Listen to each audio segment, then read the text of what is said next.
নির্বাচন কমিশনার আব্দুর রহমানুল মাসুদ বলেছেন, প্রধান উপদেষ্টা সহ দায়িত্বশীল সবাই বলেছেন ডিসেম্বরের মধ্যেই সংসদ নির্বাচন হবে। কাজেই আমাদের প্রধান লক্ষ্য সংসদ নির্বাচন। স্থানীয় নির্বাচনের কথা এই মুহূর্তে আমরা চিন্তা ভাবনা করছি না। বৃহস্পতিবার সকালে ঢাকার ধামরাই উপজেলা নির্বাচন কার্যালয় পরিদর্শনের পর সাংবাদিকদের এসব কথা বলেন তিনি।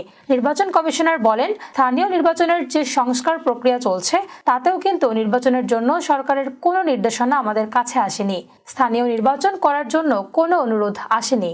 এছাড়া স্থানীয় নির্বাচন ধাপে ধাপে করতে হয়, অনেক সময় 1 বছর লেগে যায়। কাজেই এই মুহূর্তে যদি আমরা স্থানীয় নির্বাচন করি তাহলে আমাদের সংসদ নির্বাচন ডিসেম্বর বা জানুয়ারির মধ্যে করা অসম্ভব এবং কঠিন।